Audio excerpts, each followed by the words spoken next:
Hello, people. It's your boss man back again with another Rival Fan Podcast international break. But fear not, we have got you covered with all the juicy conversation regarding the Premier League team. I'm glad to see that the Premier League is back this weekend. Of course, I will be at the game, Viva Ronaldo, and all that good stuff.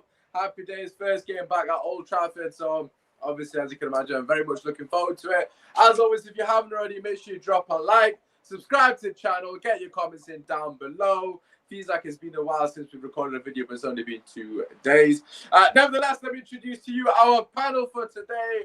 We have got the two men from three in midfield. We got Iniesta ×2, Kojo and Cahil in the building. How are we doing, boys? Can I do something? Yes.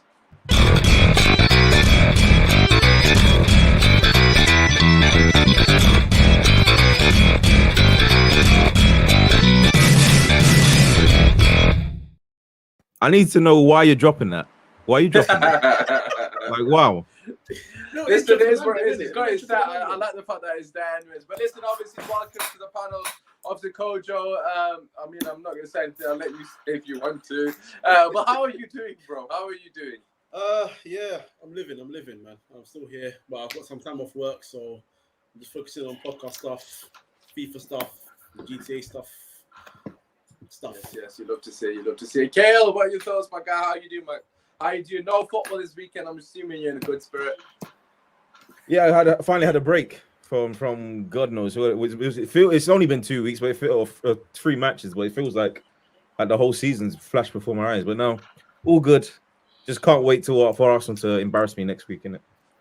Yeah, I mean, we'll get into that 6 point a bit later on. And last but not least, from Eyes in the Ball, the homie, the famous Cairns are back. We got Daniel in the building. Daniel, how you doing, brother? What you saying, man? I'm good, man. Everyone doing good, yeah? I'm just mad tired. That's what I am. But so good, man. So good.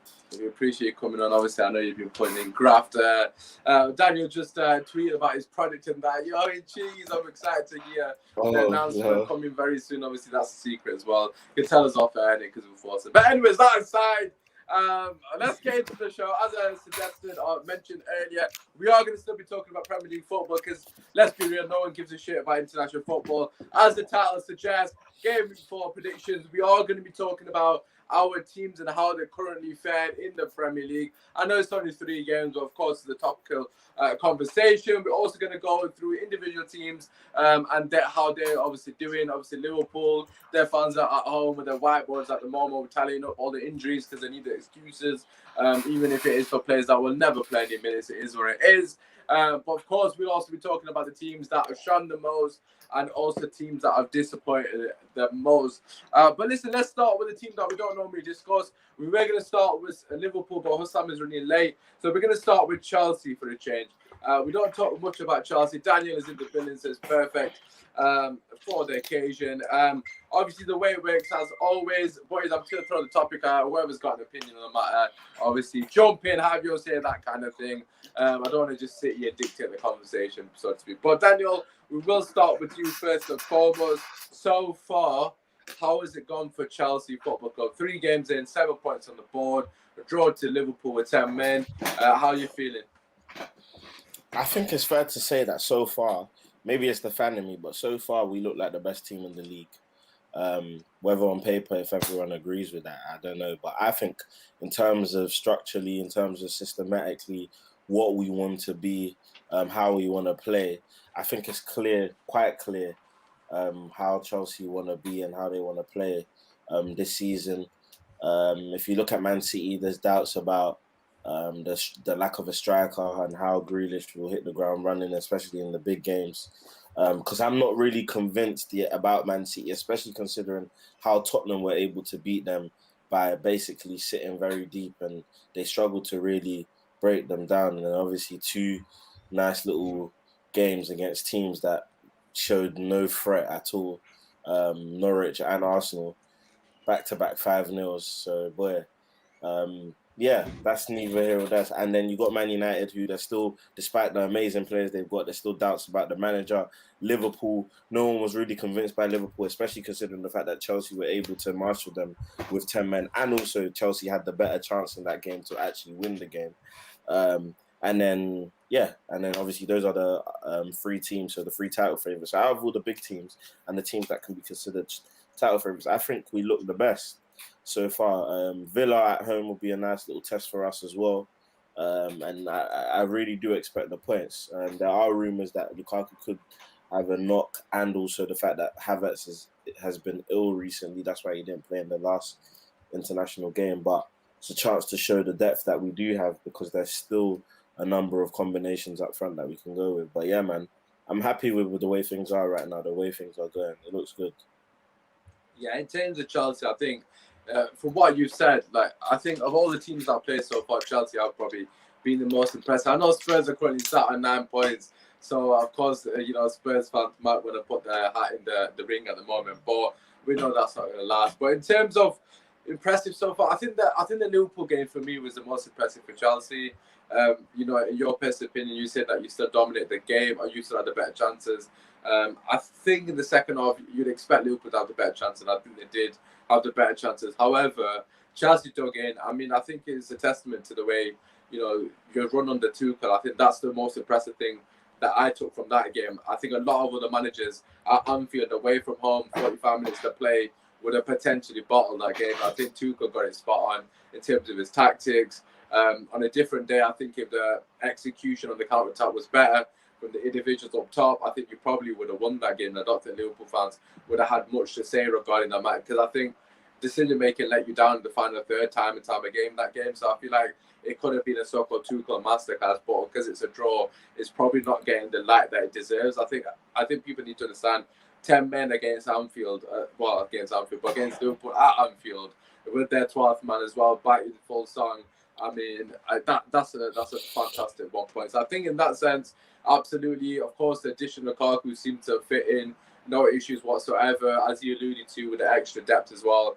I think Chelsea are definitely in the conversation without a shadow of a doubt. I mean, a lot of us have put them in our top two anyway. So yeah, Chelsea have definitely been the most impressive for me so far. Is there anyone else that's impressed either you lads, so to speak? Impressed us, well, I mean, apart from Chelsea, or am I impressed as impressed? Well, in terms of Chelsea, what would you say that so far? What have you thought of their sort of start to the season? No, they've been solid, very, very good. The addition of Lukaku obviously did what he had to do, especially against Arsenal.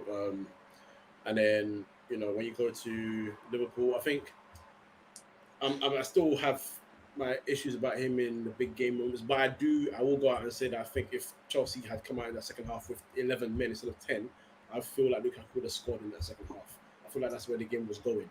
But overall, so far this season, they've been good. It's been a few games, but they've shown a resilience when they've needed it. They've shown attacking prowess when they've needed to show it.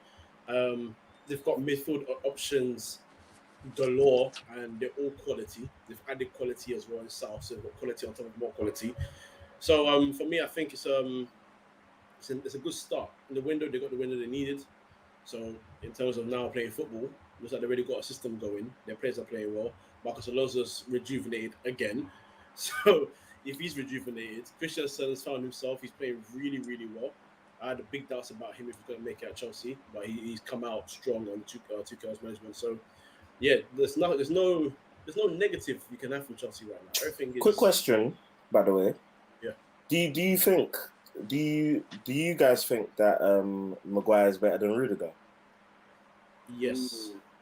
Why do you think so? I'm just interested because obviously the thing is, I always had my issues about Rudiger. I think Rudiger is a good defender, but Rudiger's sort of, and bear in mind, this is someone that criticizes Maguire quite often, apart from last season, where I couldn't. But I think what worries me about Rudiger sometimes is, and Sophie hasn't shown us a Tuchel, which is good, but he has this lapse of concentration that worries me every now and then. So far, it looks like he's come out of his game, and if he continues on this form, then my answer will probably be different in a year or two. But right now, I just say Maguire has just got the edge. But it's not, it's not like this. Yeah, no, I hear what you're saying. The only reason why I say that is because, for me, like, I would say Maguire, but when I thought about it, one thing I've deeped is that Rudiger's now gone a year mistake, like he hasn't had one mistake.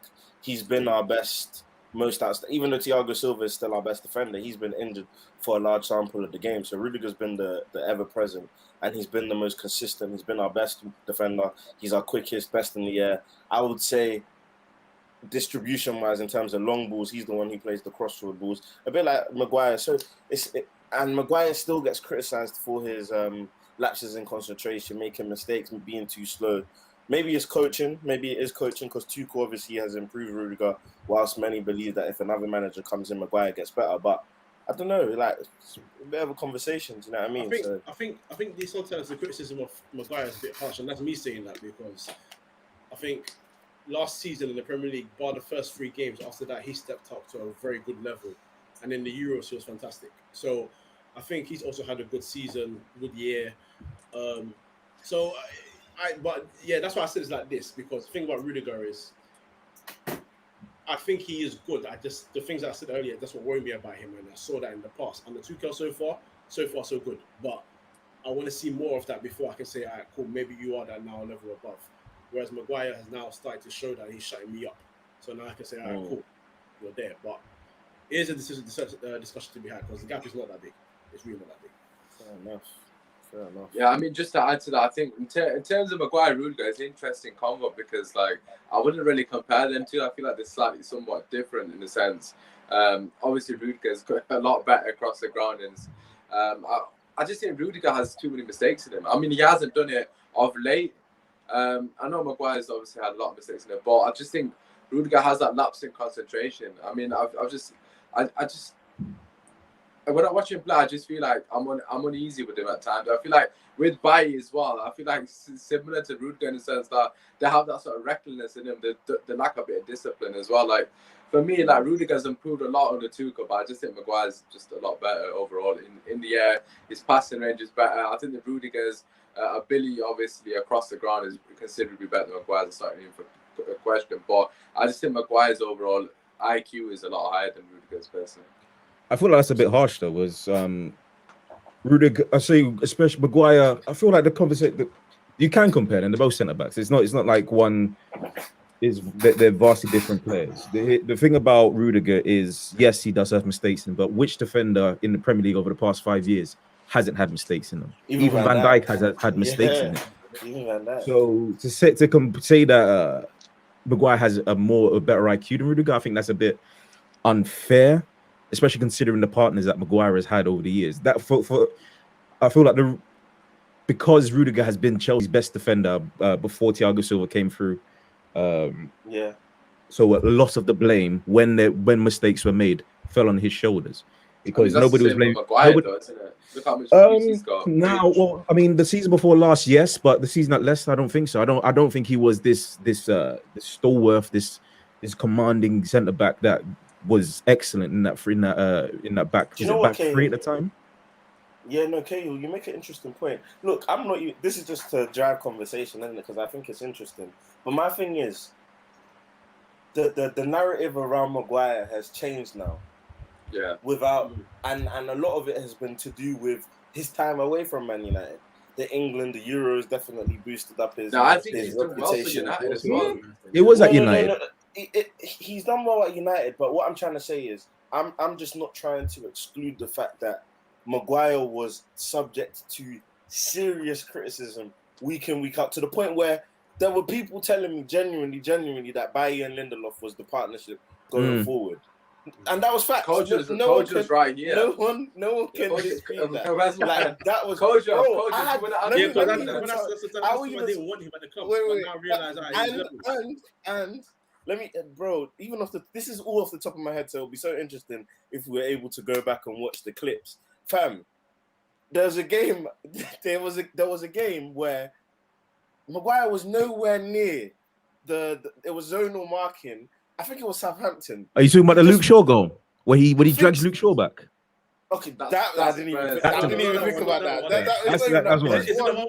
There's one where they said he has to command tell his team Oh, yeah, better that was nonsense. to defend better. Yeah, Like that was things nonsense. like that. Like he was getting, and this is what I'm saying. When you're the best centre back at your club or the best playing centre back, so in Rudiger's case, he's the one that plays. Well, Because if Daniel, Thiago what about this Silva was, comment here?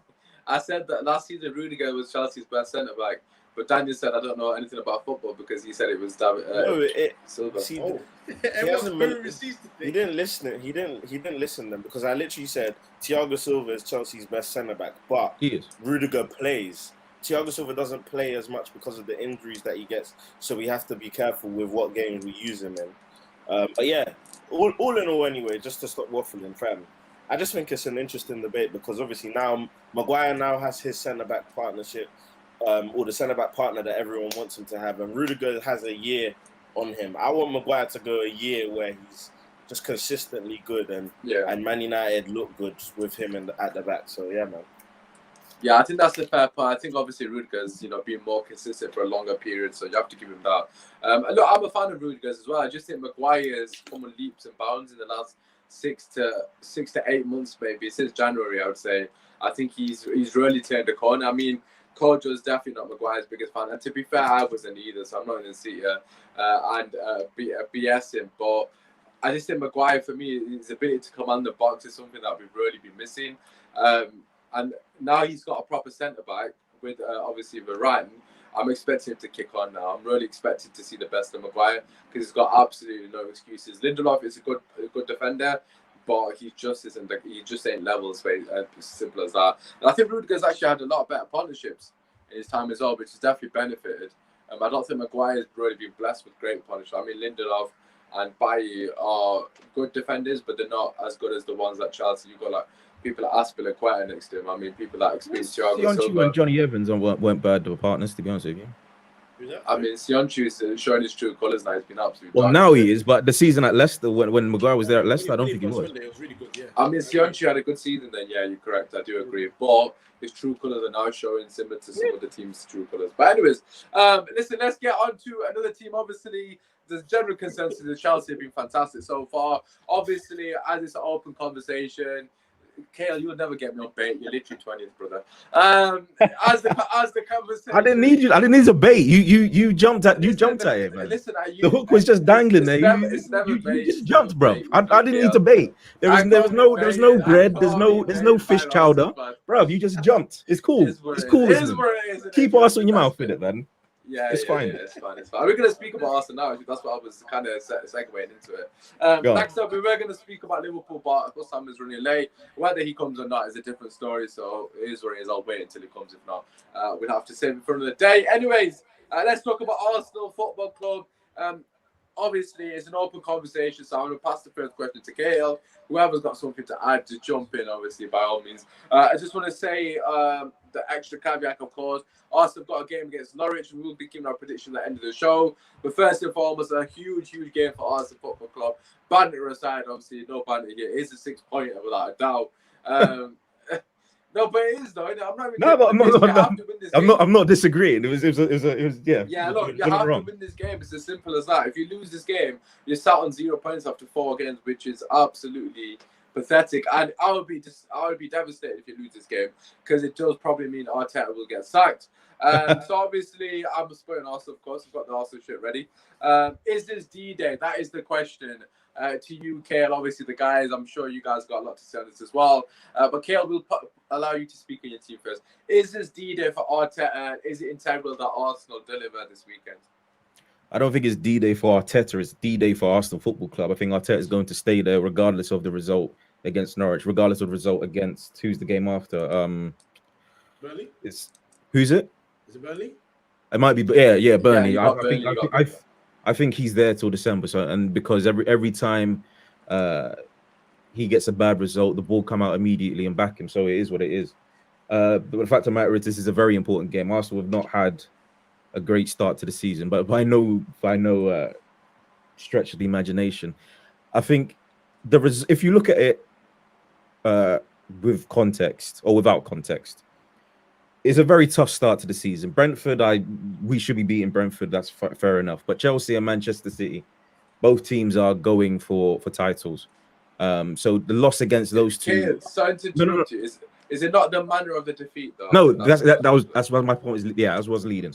It was the manner of defeats. It was how we were beaten. The Chelsea game, I don't know what happened. We were just shocking. We weren't there from minute 1 to minute 90. And the City game, you can times that. Actually, in fact, all 3 games, we weren't there from minute 1 to minute 90. There was no chance. I think the game against City, we had 1 shot on target. I think we had 1 shot. I don't think we had 1 shot on target.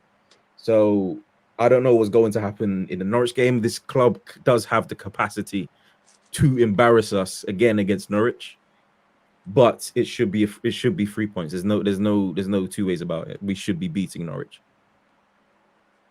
Right, I'll leave the floor open for the other 2 lads. Anything you want to add to that? I think it's a what? Oh, do you want to go? No, you go.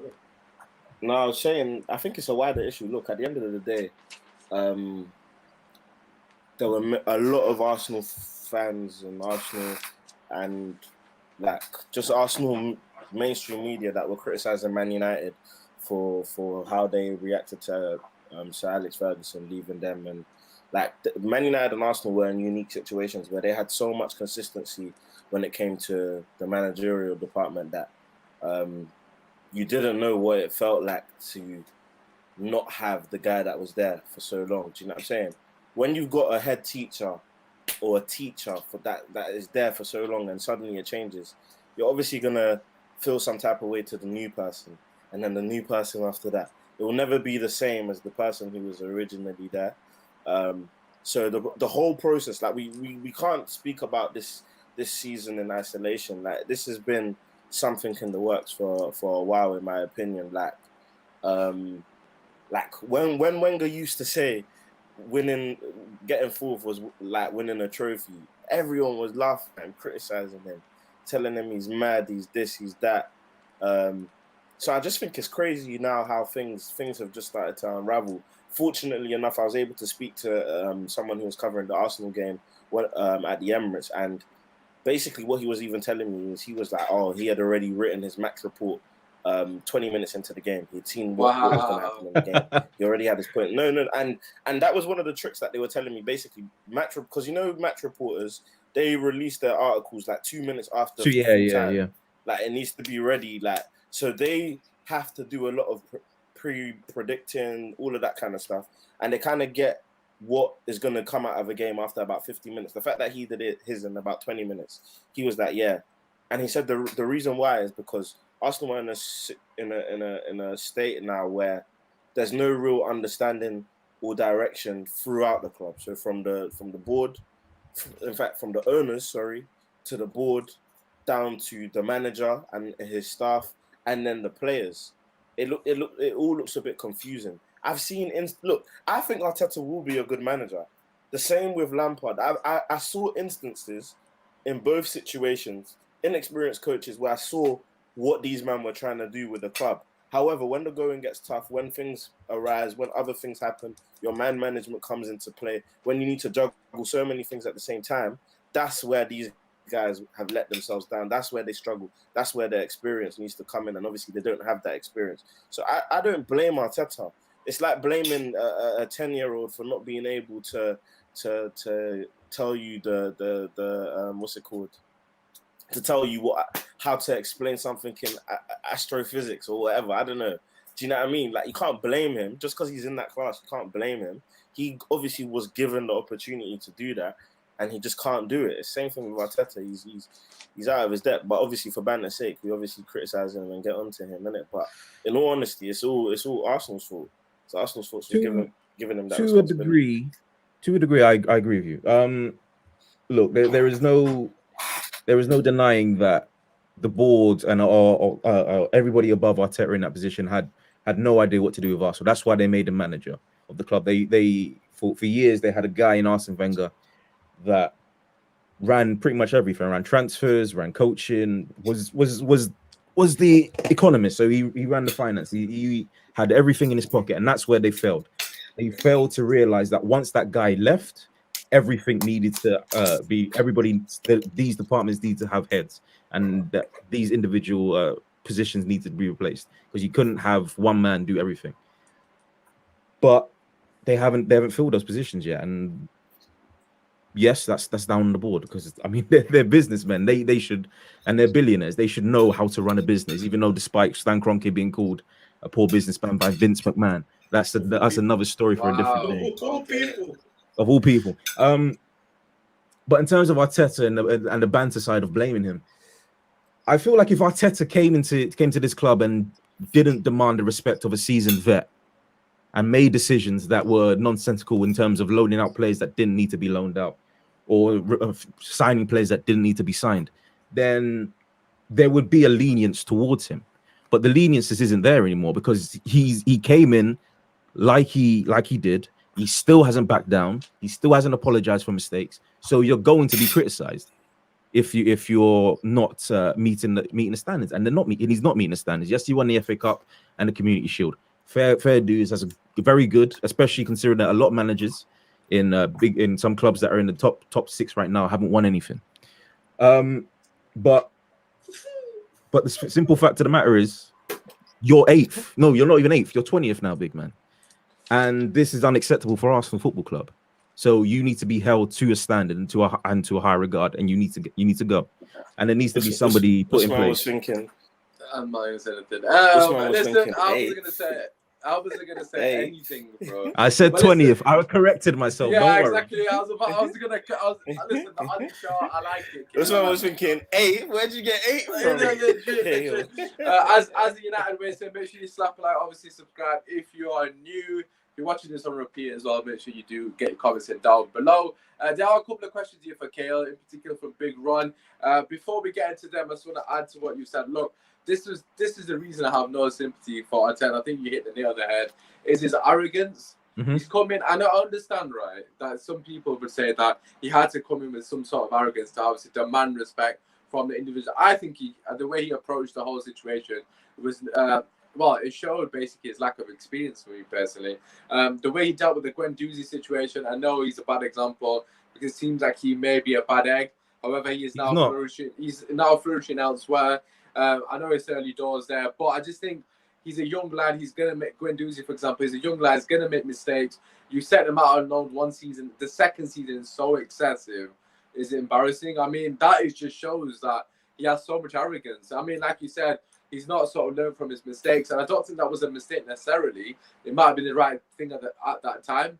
It wasn't. However, he's had a season away. You don't need to send him again. He's more than capable of being in this Arsenal setup without a shadow of a doubt. And I just think stuff like that, it just shows how his arrogance, where he hasn't really merited him to be arrogant. He's not achieved anything.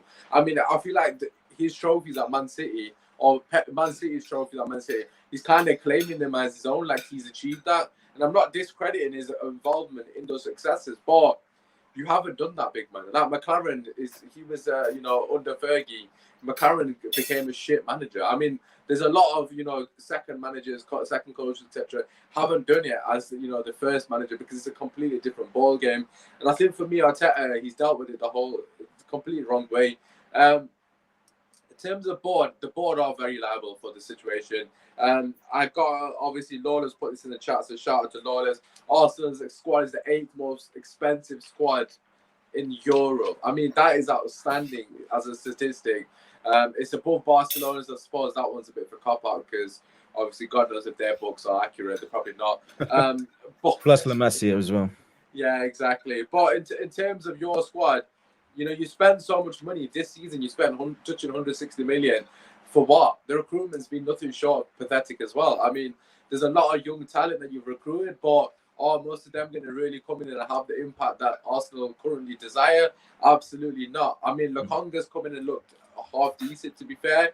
But the other players don't really come in and have a major impact. Of course, Ben White has been injured, had COVID. He may come in and have that impact that Arsenal need, but Odegaard one game as well. Yeah, exactly. So Ben White, fair enough. But the recruitment for me also is a massive factor in why Arteta has not been successful. Whether he's had a hand in that recruitment as well is a different conversation because obviously we're not aware of that. But the recruitment has been completely wrong as well as his treatment of other individual players, so to speak. But yeah, Kojo, if you want to add anything to that, what are your thoughts? No, I think just Arteta trying to follow sort of like Pep's example, because when Pep went to Barcelona from Barca B, he sort of came with the iron fist as well. He got rid of some guys straight away. Messi was the key man. The talent level in Barca to Arsenal now is not even apples to oranges, bro. Apples to clementines, isn't it, man? Exactly. But I think the idea was he could come in and say, all right, cool, you guys have underachieved for a long time. Something needs to change. I'm going to meet the man to change that. And at the beginning, it was great. And then it started to fall down, and he's not done anything to correct or adjust that. He's taking wrong steps in every turn. And of course, the recruitment, which I do think has a part to play in that, because him and the dude seem to be like a tag team. They seem to be like the Dudley boys together in Arsenal. So, I think when you put that's disrespectful to the Dudley boys. More cool in it. More too cool. No, not even too cool. They were kind of cool. They danced in the glasses and everything. What was the guy that the guy with Funaki? What was his name? The French guy? Yeah, that's no. Oh, yeah, Dupree. Rene Dupree. Nah. They're Finley and Hornswoggle, man. Finley and Hornswoggle. There we go. There you go. It's like that. It's not serious. And I think he's run out of ideas. I think Edu's sort of interview with Sky Sports kind of was very desperate. It was wait till we come back, wait till we get the squad back. And I'm like, well, your squad is almost back, to be honest, and they're not really doing anything now. So that's not something I really want to hear. The signings haven't been convincing, apart from Lokonga. I think there's running out of ideas. The sooner Arteta's out of Arsenal, probably the better for him as well. I think he needs to go back and review some things and think things over before he gets his next move. He will get another move. He'll be at a good club, but I don't think him and Arsenal are match made in heaven. You'll be at Everton in 2 seasons. Cahil, there's a question here from Big Ryan. Would you take Wenger back? In a heartbeat. But the thing is, he came out recently, and he recently said, I don't have the he's too old now. He's too old. He doesn't have the time, doesn't have the patience to do it anymore. And to be fair enough, man. He's like 71 years old. What he left Arsenal with is now we're now in a position where we're 10 times worse than what he left us in, despite having the better players. But I feel like Arsene Wenger as a coach would do wonders with this team, but it would have to be on a short-term basis. I don't think he should take over for the foreseeable future. Yeah, I mean, I think this is the thing that I wanted to add earlier as well. Like, you kind of mentioned how Wenger did everything in terms of, the finance, the transfers, obviously papered over a lot of cracks in terms of ineptitude from the board. I mean, it's very similar to what Fergie did in a sense. I mean, I think it's almost carbon copy. I think a lot of our fans and our fans somewhat different because obviously Fergie was a success, but your fans in particular, they didn't really appreciate Wenger's work. I mean, obviously he had to go, and I think I do agree that it was time for Wenger to go at the time.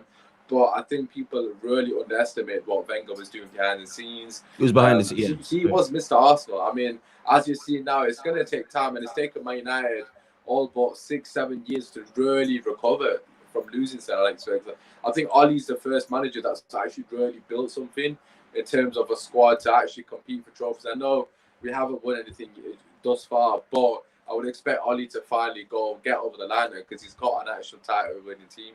Whether he does that remains to be seen. But I think with Arsenal, you do need to be patient. But in saying that, you're making the same mistakes Man United made, which was your recruitment isn't what you need. Like, I feel like the players that you signed don't really. I don't know. I just don't feel like they come in and fix any solution. I mean, the Ben White one makes sense. The Congo makes sense, but you had Guendouzi. Ben White doesn't make sense for me. I mean, I don't personally rate him, but I understand that they needed a centre back. I mean, Saliba and Guendouzi are available. I mean, you could have given them at least a chance. I'm not saying that they're going to come in and do bits, but 50 million for Ben White when you got Saliba was at least worth a shout. I mean, I would at least give Saliba a season or half a season to see what it's about. I mean, he can't do any worse than Chambers and Callum, whatever those other guys' names are. But yeah, Mari, that's the one. You can't do any worse. I'm not even going to correct you, bro. I don't want to say their names, innit? Yeah, exactly. I honestly forgot. Holding, that's the guy. Chambers, Holding, and Mari. I mean, there's no way Saliba's worse than any of them three. He's not. Exactly. So I feel like you could have spent that 50 million elsewhere. I mean, you could have quite easily got Hussam Aouar like for 25, 30. But obviously, that's for a different conversation. I just think the money's not been spent the right way. The fact that you've re-signed Xhaka, I mean, that might be one of the worst re-signings. I mean, the only good thing you've done is get rid of Willian. But Xhaka was on his way out. Absolutely shocking. I mean, he had one good game against France, and he's now been given a new contract. at his age and extra money. I mean, he's done nothing in the Arsenal shirt to warrant that. So just stuff like that, man. You need to fix up in those sort of areas. But listen, let's move on from Arsenal. Of course, as always, we will be giving our predictions at the end of the show. I have to shoot off at 9, so hopefully Kojo will take over at that part. So hopefully he's got the fixtures to hand. That's if the show runs over. But listen, let's move on to Manchester United. As you can probably imagine, we're only covering the teams that are currently represented on the panel. Obviously, Hussam doesn't look like he's going to turn up, so I'll just slag off Liverpool behind his back. I don't mind doing that. But yeah, let's move on to Manchester United. Of course, the big story. I mean, if you follow Man United on Twitter, you'll know anyways, because the admin hasn't stopped tweeting about said individual. And even I'm like, all right, you're killing it now. I mean, it's just, it's a bit cringe now. I mean, I don't know what you think. They're diluting it, bruv. Bro, It's just too relax, funny. man. It's far Chill. too much now, man. Chill, man. It's so embarrassing, man. I swear to God, but it is what it is. Cristiano Ronaldo, in case you aren't aware, has returned to Manchester United. Of course, he will be making a debut of some sort on the weekend, we would imagine, if all goes to plan, whether it's starting or off the bench. Do you not think he'll start? I mean, I'm at the game start. He better do. It don't make He's sense. bench. not to, He's but- bench. He's bench. Yeah, I probably mean, puts on the bench. Yeah. Yeah, everyone's saying he starts on the bench, which for me is just absolutely ridiculous. I mean, we could quickly touch upon that. I think that's Is that Old Trafford? Yeah. Yeah. I mean, look, the way Oh, I Newcastle. started, Man, it's Newcastle. Smack goals. Yeah. Look, Hulk started for Chelsea. Why can't Ronaldo start for us? He's fully fit. It's He fair, just bagged fair. 2 goals. I personally think he should start. I mean, I'm not going to be mad if Cavani starts. Don't get me wrong, but I just think for me, Ronaldo has to start this game. Watch Oli be like, He's not ready. Be like, like Ronnie's not ready. Ron, or, you know, Ron, he's not to run, and he's not. Yeah, I'm still going to the game, Ron. So if you are there, this is Ronaldo, right? Yeah. If you are there, Ron, shout me. Obviously, I'd love to meet you guys. No way Ronaldo is not starting by Kiel. Obviously, keep getting your comments, and I do apologize if I missed any. But yeah, for me personally, I would think it's a mistake if he doesn't start. Just Imagine he stop him treats up him like Van der Beek. Could you imagine? Could you imagine? Hey, he won't survive. He won't survive. He'll get sacked. He won't survive. I think Ronaldo might kill him, boy. Ronaldo was sacking, bro. You done. know how many bloody fucking messages they've got? Just a Ronaldo. He's bigger than bloody Oli and the rest of the boys. But yeah, for me, it has to start. Kojo, I'm going to come to you first and foremost. As always, like, jump in when you've got any opinions that you want to chuck onto it. Kojo, thoughts on Ronaldo? What's the dilemma at the moment, if any dilemma? There is no dilemma. Play the guy up front, man. Let's not even waste time with this. I don't want to hear Martial. I don't want to hear Rashford if he's back. I don't want to hear Greenwood. I don't want to hear Cavani. You start Ronaldo up front. That's as simple as it gets. I don't know what else I need to say. He started a game for Juventus, scored in the 92nd minute. It got cancelled out for VAR. Went to Portugal, broke record. He's ready to play ball, man. He didn't play the next game because of suspension. He's come to England. He's quarantined. Let him play, man. There's nothing more to discuss than that.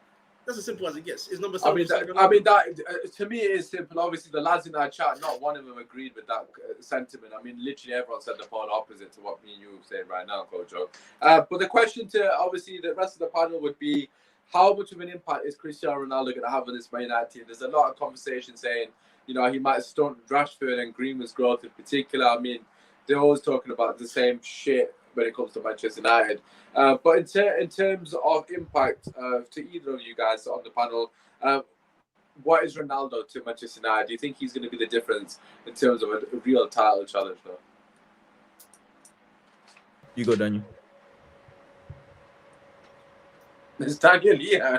I don't even know. He's crashing. I think Is he dead? for me, you can't hear me. Yeah, No, we we hear you, but you're lagging loads. Yeah, Oh, you like can't a hear little me. bit. No, we can. We can't hear you, but you're lagging.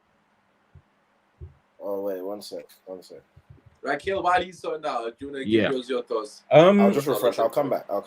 No worries. I don't know. It depends on what you want for it. I imagine if you're getting Cristiano Ronaldo, you're talking about Premier League titles and Champions League. Is he going to make that impact for Manchester United? Honest answer, I don't know. I don't think he's going to stunt Greenwood's growth in any way, shape, or form. I think it only benefits Greenwood in the long run. He's going to play striker. Greenwood's been playing on the right the whole season, so I don't think that stunts his growth. Rashford needs to get back from injury, and I'd say the depth that you now have in this squad only benefits him when he comes back, because he's no longer going to be playing week in, week out and playing with a pretty much a broken back. So I'm not sure. I feel like the player that he does stint is Bruno Fernandes, because if you do get a lot of penalties, it's going to be Ronaldo taking them. It's not going to be Bruno Fernandes. So that in terms of stats, that's going to be Bruno out. He's not out, but he'll get a few. He might not get the same amount of goals that he did this season. But I mean, I feel like what we're going to see, especially if Pogba plays in a similar role that he did when Zlatan was there, is Pogba was playing a whole bunch of balls over to CR7 and him finishing these chances, because Zlatan missed a whole bunch of chances when Pogba was playing there. So it benefits Manchester United greatly. It benefits them solely on the basis that Manchester City don't have him. Because if Manchester City bought CR7 and then won the league, it would have been embarrassing. It would have been embarrassing for Manchester United, especially and if they won the Champions League, which they are more likely to do with a CR7 than you are. I'm afraid.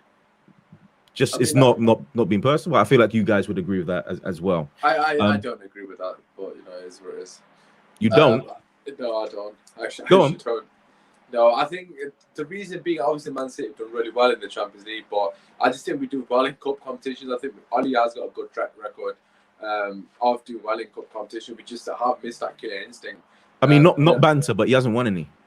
I know he hasn't, but the reason we've lost a lot of those semi-finals and finals because we've been missing that that killer instinct up top. I mean, Cavani last season. I mean, Cavani, how many of them did he play? That was the question. I don't think he played that many, to be honest. He scored in Europa League final.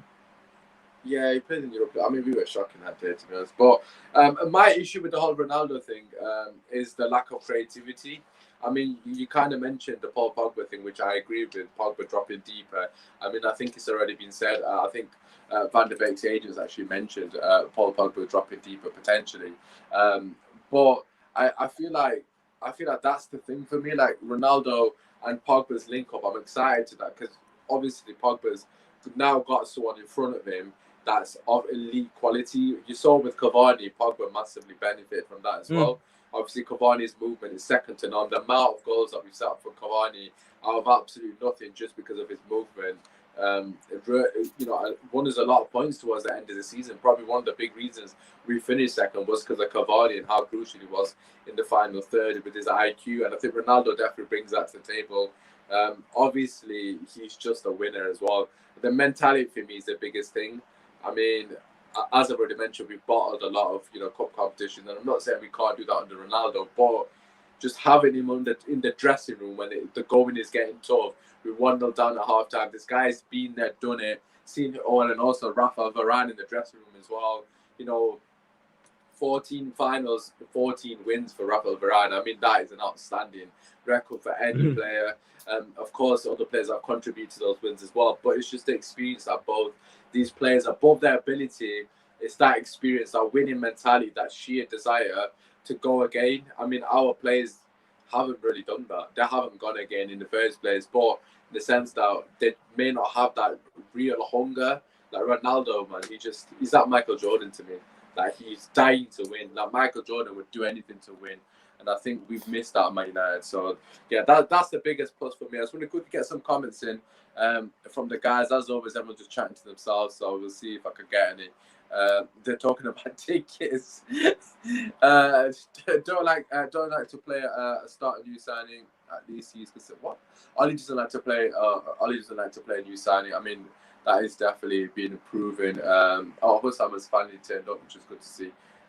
So obviously he can give us his thoughts as well. But yeah, for me personally, regarding Ronaldo, Kojo, it's the impact he's going to have in terms of in the dressing room. I think that is priceless for me personally. What do you reckon? How big of an impact is that going to be? Oh, it'll be huge because I think Paul Pogba's really come out and said like the guys are super eager to train with. Hi everyone, sorry I'm late. Yeah, it's okay, man. Obviously, arrow timing and it is where, isn't it? No. Listen.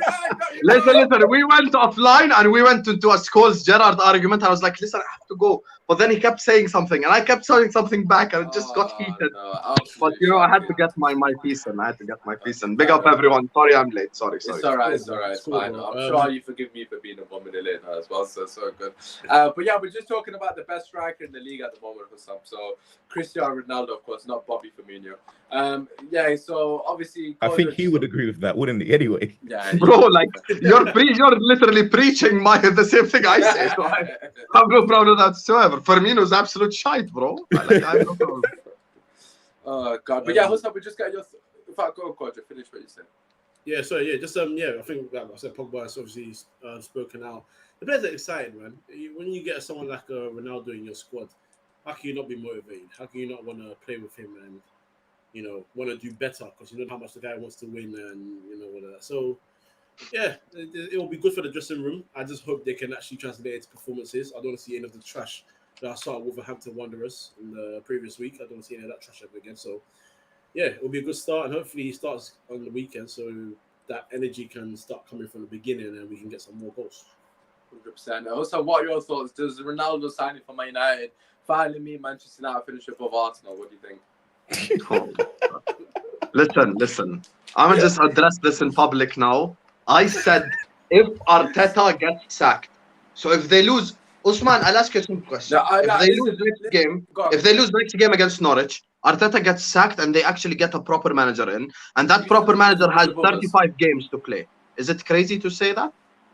I mean, I still don't think. Yes, it's crazy to say that. I can't think of a single manager that comes into that Arsenal team right now with the situation is currently at and finished above Man United. I mean, I just think that's an absolute ludicrous statement. I mean, it is what it is. But listen, Hussam, obviously we got you on for your Liverpool chat. I do shoot off very shortly, but Kojo will be taking over. The notes I had down for Liverpool. So basically the premise of the show is we're kind of talking about how your season's going so far. 3 games in. I kind of want to ask you regarding your transfers really, or lack of transfers. How much is that going to impact you guys? Going to season, you've already got 2 injuries. I mean, Firmino, Minamino, are both injured. Is that a concern for you going into the season now with already injuries within 3 games and no sort of extra reinforcements? I mean, I saw Origi is your only real attacker off the bench now. I mean, that's crazy. Yeah, Firmino's out injured now. Obviously, Minamino's injured. Elliot is injured in hi Daniel. Elliot is injured as well on international duty, which is a madness. Naby Keita is a prisoner of war. Yeah, Keita is a prisoner of war right now. Exactly. Reece Williams is gone. Obviously, Milner is injured. Nico Williams is injured. So it's just I've said this. I've maintained what I said. I think.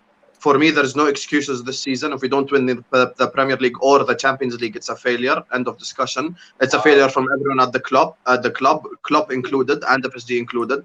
This is not just a Klopp thing. This is not just a FSG thing. This is a failure from the club structure, all of it. Like this is a failure from Liverpool Football Club to not be able to make signings, to not be able to actually improve the squad. Our squad has gotten weaker, if anything. So it's not even stronger. As soon as this international break ends, we go into a period of 6 games in a row: Saturday, Tuesday, Sunday, Wednesday, where we have to play basically the same starting 11 in 6 games straight. Besides the Carabao Cup game where we can rest players, but besides that, it's just going to be same starting 11. So at the end of the day, if we don't accomplish one of those 2 targets, aka win the Champions League or win the Premier League, then it's a failure. I have no problem with saying that whatsoever. I mean, what gives you so much confidence? Just like genuine question, what gives you so much confidence that you'd be competing for either of them? I mean, with all due respect, I just don't think, and I've said this consistently, I don't think you have the resources to do that, big man. Like generally, like we've said, Origi is your bench. I've never heard us going to say that ever. In it, that's so shocking. I had to. It was there. But no, Origi is your backup. The facilities for that big man. Yeah, that's the one. The facilities for that, man. I like how Cahil's quiet because he knows how this movie ends. Anyway. I'm laughing, bro. What are you talking about? About me being quiet.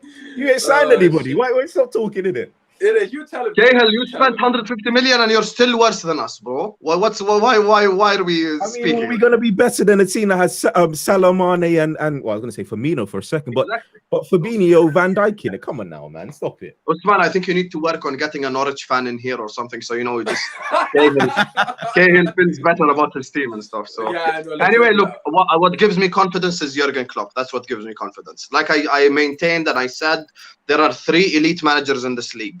Klopp and Pep and Tuchel is a step below them. The rest are all not on these managers' levels. So when we just look at the games we're going to play, at the end of the day, we're going to play United, City, Chelsea 6 times a season. The other 32 winnable games, we can go out there, we can win them. So at the end of the day, like obviously drawing against Chelsea was a disappointment. I maintain that as well. I said it's embarrassing to not score in the second half. I have no problem admitting that as well. But at the end of the day, I still believe Liverpool will compete for the title, but the lack of squad depth will be the reason we don't win it. But competing for it is a different story. Yeah, no, absolutely. I think I'd agree with that sentiment. I think you're definitely going to be in the conversation. Obviously, I think as we were mentioning with the Ronaldo thing, the fact that you've been there and done that and got over the line is massive, especially mentally, because the players, I mean, someone said on a different stream that Liverpool are capable of winning 20 games in a row, and I do believe that is definitely factual. As are Man City, Chelsea, and Man United, it remains to be seen whether they can put that run together. That's where I think the title is going to be won or lost, because Man City and Liverpool in particular, when they go on these winning runs, they're very hard to stop. But in terms of Liverpool, I think it's a squad depth that is going to let you down, sadly. 100%. I personally need to go, so Kojo is actually very kindly said he'll take over that hosting duty. It's obviously going to continue the chat regarding Liverpool and obviously give our thoughts on the weekend's fixtures. Kojo's looking at me like, what? Did we agree this? But we did agree this, so he's aware of that. Make sure if you haven't, obviously slap a like, subscribe to the channel. Obviously, everyone's links are down below, so make sure you show love to theirs content as well. But yeah, I'll be back tomorrow at 9 o'clock with Statman Baines. Obviously, we'll be talking about Man United dilemma. I'll be back at 9 o'clock. Obviously, apart from that, enjoy the rest of the show, and I'll catch you guys in a bit. All right, okay. So yeah, let's stick with Liverpool anyway. Let's just continue with Liverpool. So Hussam, I want you to answer this from me, because my issue with Liverpool was when you signed Konate, that is a good signing, because we're talking about. Why do you have an issue with him? No, as in he's a good player. There's no issue with him being signed as a good player. But my actual issue with that signing was he's another injury-prone talent. Now, if you rotate properly, maybe you can look after him a bit more. Konate is not injury-prone, Kojo. He isn't. Bro, I think that was the myth that was dispelled. He's not as injury-prone as people make out. Okay, all right. So when I say injury-prone, I'm not saying that he's like a... You know who's injury-prone? Matip. So expect a Matip injury in the next month. In his whole professional career. So go on, Daniel. His Wi-Fi is horrible, bro. Your Wi-Fi, bro. Daniel, you need to get outside McDonald's, bro. He's never had a full season. The McDonald's Wi-Fi is just not working well for you right now. Daniel, I'll bring you back after. Try and sort out the Wi-Fi. I'll bring you back. Yeah. Oh, good. Wow. Yeah. Just can you do the? Yeah, thank you. Because I just hate. Yeah, no, don't worry. But yeah, it's just so annoying. With the Konate thing, here's the thing, Kojo. It does not bother me, because I know Matip's gonna get injured. This is the thing. When I do my squad depth for our defenders, I remove Joel Matip. I keep Van Dijk, I keep Gomez, I keep Konate. So fourth choice is Nat Phillips. So that's just how it is right now. So like with Konate, this is, remember, if you guys just take your mind back to Robertson and Fabinho, Klopp is never the type of guy to go like, let me sign a player immediately in the team. He's always like the type who likes to train them, blah, blah, and then 3 months later they get in the team. So if Matip gets injured, which knock on wood he doesn't, but he most probably will given the data we've seen, and then Konate plays next to him and performs well, Konate now is the starter. But as long as, I'm going to say this out loud right now, as long as Matip and Van Dijk are fully fit, they are the starting centre-back partnership no matter what else happens. These two are starting together. What about what does that mean for Joe Gomez? Because Joe Gomez Van Dijk, didn't he? No, Gomez here's the interesting part, which I don't even know the answer to. Is Gomez third choice or is Konate third choice? And that's what we're gonna find out when Matip gets injured. So I'm waiting to see that one. But with like, if Matip and Van Dijk are available, that's the centre back partnership. Make no mistake whatsoever. If Matip comes back from a 3-month injury, he's starting the next game. That's just how it is. Because you've seen it firsthand against Chelsea. Matip Van Dijk partnership is next level shit we're talking about. So Yeah, and yeah, to be fair, Matic was superb against Chelsea. I must say he was absolutely superb. All right, cool. You know what? Let's go to the How are you running Usman's channel? Tell me. Huh? Have you got the facilities to run his channel? Oh yeah, I've got facilities for everything, fam. Watch this. Watch this. I told you it's a free midfield team.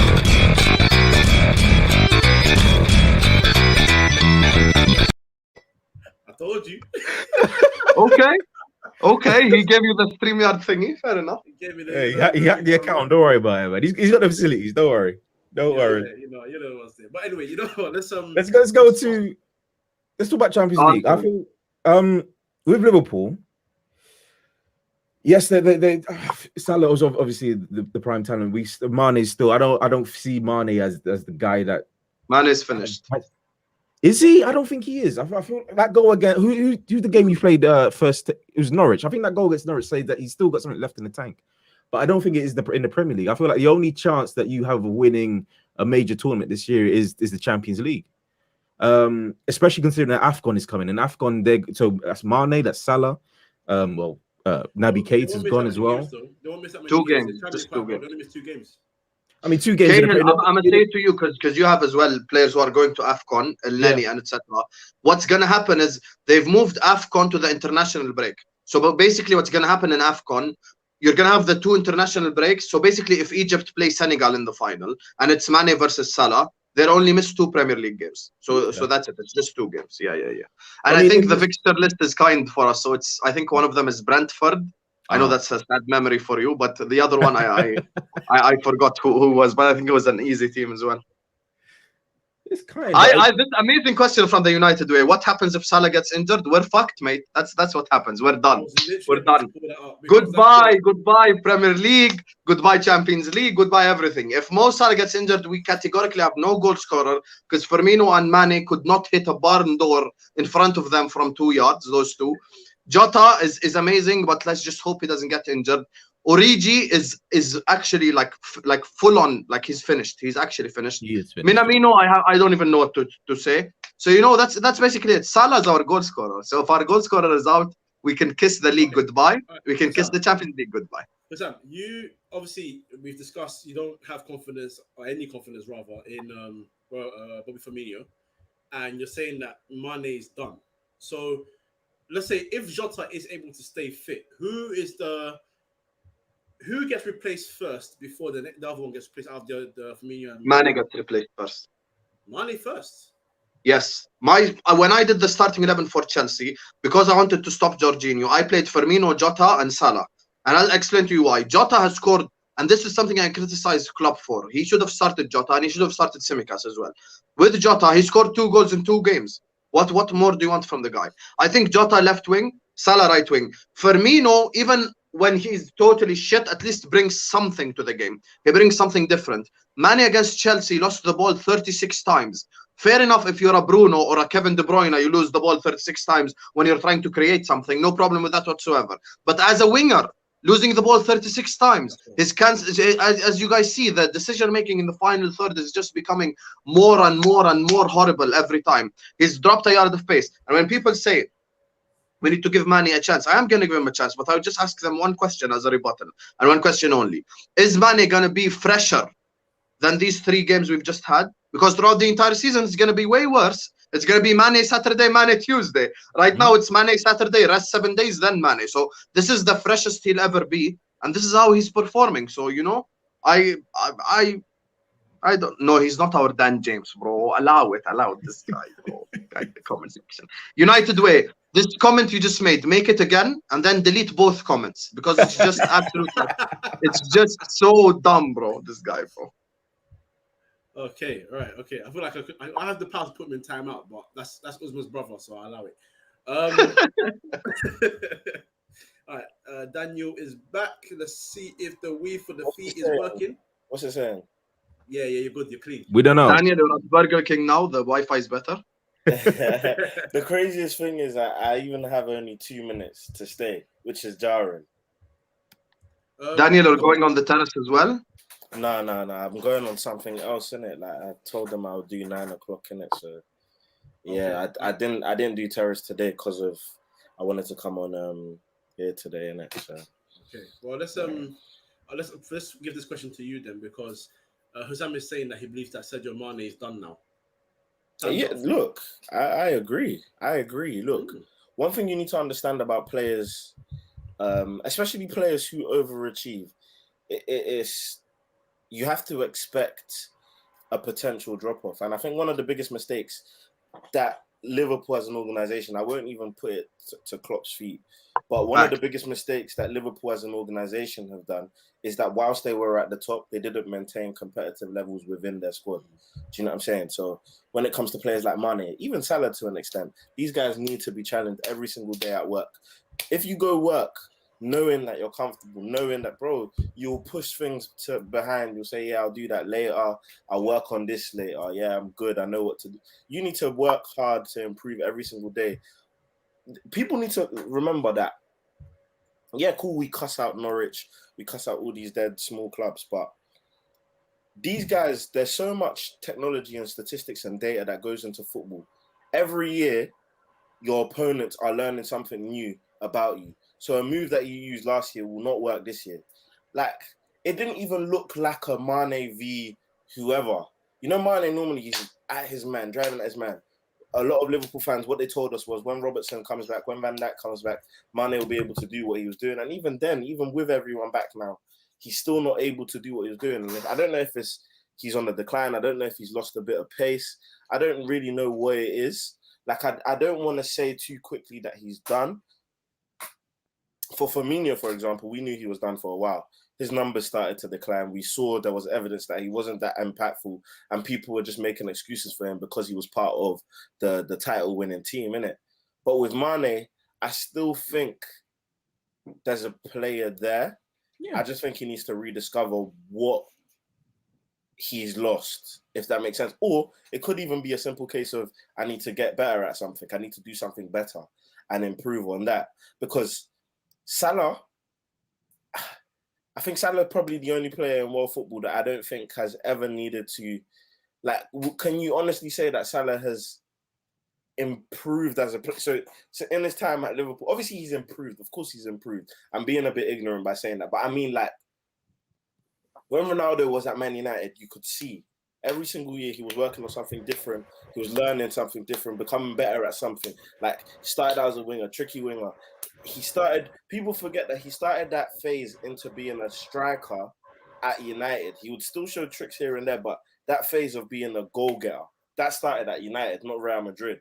Do you know what I'm saying? So for me, Mane is one of the players that just needs to figure out what he needs to improve, and then hopefully he can get back to where he is. With that though, it's age was on the side of Cristiano Ronaldo. He was like 23, 24 when he was trying to discover this new position.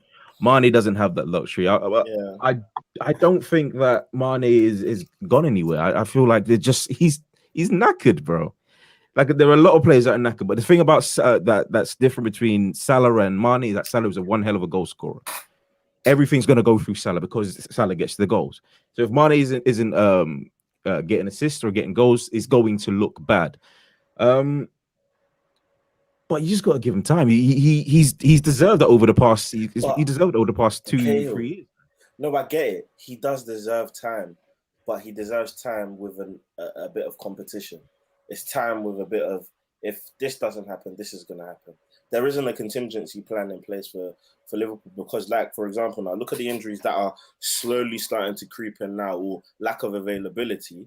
You get to the AFCON now where Mane, Naby Keita and Salah are all gone. You're in a situation where Minamino, I don't know how long his injury is, but if he's not about, then you've got a situation where your front three is going to be Oxlade-Chamberlain, Origi, and Harvey Elliott. Under no circumstances or obviously I forgot about Jota, but so Jota and the combination of those players I mentioned, under no circumstances should your front three drop from one of Jota, Firmino, and Mane and Salah to Harvey Elliott, Minamino, or Origi. Come on, man. What are we talking about? We're talking about Liverpool. It was only, like, let's not move as if they won the Champions League and the Premier League 5 years ago. It was only 2 years ago and 1 year ago for one of the others. So Liverpool are still at the top of their game, but FSG, maybe Hussam has more to say on that, look like the people who are kind of limiting the potential success Liverpool could be having for years to come. Who's worse, Kroenke or collective FSG? failure. It's a collective failure, Daniel. This is what I said earlier. I said it's not Klopp, it's not FSG, it's not Edo, it's just everyone. Everyone at the club has, like, you need to look at Liverpool Football Club and say, this football club has failed to deliver this transfer window. So I'm not going to put the finger on anyone. It's literally everyone. Everyone is to blame. Yeah. Do you think it's a question of over loyalty? Like they are so loyal to the players that gave them something so much that they are worried or. But that's a cop out, though. That's a cop out, man. But it happens. Shall I tell you why that's a cop out, though? Because what you need to what I try to educate people on is the fact that owners, and everyone knows it, but it's failing to apply it in the right arguments. Owners are businessmen. Yep. Owners are businessmen, and they think like businessmen. Yep. When they everything we talk about on social media, they know what is good. They know the mood around things that are happening in their club. They know what's happening with their investment. Now the key is what narrative can we follow? What narrative can we drive? Bro, you think FSG aren't eating up the fact and lapping up the fact that people might say that the loyalty to the players is the reason why we don't want to invest? That's even more of a reason not for them not to invest. Yeah, people are saying we're loyal to our players. Cool. You think Klopp doesn't want new players? Klopp is dying for new players to improve the quality of the squad. You think, bro, Klopp doesn't go out and complain and throw shots at Guardiola, Tuchel, and clubs spending money if he has money to spend. Did Klopp complain when they bought Alisson, Fabinho, Naby Keita all in the same window? No. He didn't complain. Did he complain when they bought Thiago? When they bought Thiago, Jota, we thought it was done. We thought, yes, perfect additions to this squad. Bro, he wants players. But the fact that he's not able to get those players, I think it's a cop-out. And it's allowing FSG to get away with what they're doing. That it's unfortunate. People criticize, well, not criticize, but make fun and say Chelsea money, da-di-da-di-da. But you're seeing that Chelsea money thing get diluted now. It's no longer having the same effect as it used to years ago because Roman Abramovich runs his club because he supports Chelsea. He runs his club like he's supposed to run his club. No one now talks about that dilute. Bro, if every single club here had money, which every single big club does, Arsenal prove it. They've got money. It's how you spend it. Who's in charge? Who's making the decisions to spend what? Do you know what I mean? Unless you've got supporters of your club, unless you've got people who have understand what they're supposed to do in their roles, support your club, know what it takes to be a successful club, you're never going to be successful. That's why I give so much credit to Roman and how he's hired Marina, hired the right guys consistently. Check people who support the club, people who understand football to make the right decisions in different places. So, yeah, man. Yeah, I have to shoot though. I have to shoot. Oh, you have to go as well. All right, then I'll ask you both quickly your predictions for your games. So, Chelsea play Aston Villa 5:30 on Saturday. Give me a score prediction. I said 2-0. 2-0 Chelsea. All right. And Hussam, the only game on Sunday in the Premier League, you play Leeds United away, 4:30. Why are you looking stressed? That is not a great game to have. It's not a fun game. It's not a fun game. Yeah, But give us a score Back prediction. to Ellen Road as well. Fucking hell. I'm going to go 2-1 to Liverpool. They'll be up for that, though. At home to Liverpool. 2-1. Doesn't matter. 2-1 to Liverpool. Our first eye will shine through this one. 2-1. Cool. You, man, I'm off. All right, bro. Nice one. All right. Okay. So, yeah, I guess we'll end it there quickly. Score prediction for Arsenal Norwich, KO? I don't want to give it. Cahil, think greater good. If Norwich get a draw, Arteta sack. Support Norwich for 90 minutes. That's how we win. That's how 2-0 Arsenal then. All right, My God. Man United play Newcastle also at 3 o'clock as well. Arsenal Norwich and Man United Newcastle at 3 o'clock. I'm gonna go 3-0 Man United. Hopefully, yeah, that's about it. All right, cool. Usman's channel. Obviously, he's not here, so I was about to shout him out. This is Usman's channel. Make sure you like, comment, subscribe over here. Usman, Hussam, you wanna plug yourself quickly before you run off, bro? Yeah, my channel is called This Is Football. Any of the Man United fans watching, we just did a video on the United all-time Premier League 11. Rooney did not make the team, and it was a panel of United fans. So if you want to go watch, yes, Hold on, you heard it. wait. What? Yes. Relax, bro. Go watch it. As soon as you end this video, just go watch it. We made a Premier League all-time 11 for Man United. Nemanja Vidic didn't make it either. So everyone, please go watch. There's content for whoever you support. There's content for you. So please go subscribe and all that good stuff. So yeah, thank you guys for having me, and thanks to Usman as well. So absolutely. I hope it was real Ferdinand and Yap Stam. What? Both of them were there, right? He ain't gonna tell you. No spoilers. Exactly. Go watch it. I'm gonna go watch it. If there's nonsense, please get me your show so I can go and fight some people. This is football. This is football. Go check it out. Go subscribe to that. Kale, plug us. Free Midfield on Spotify, Apple Podcasts, YouTube, Twitter, TikTok, I believe, Instagram, all the places you can find Free Midfield, you'll find them there. Brilliant. And I'm gonna plug Usman as well. He's got a show tomorrow at 9 o'clock, so come and watch that there. Like, comment, subscribe. Great shows on this platform. It's a great channel, great guy. Like, comment, subscribe. And yeah, that's about it. Peace. And I'll play his intro or outro because it's a great intro.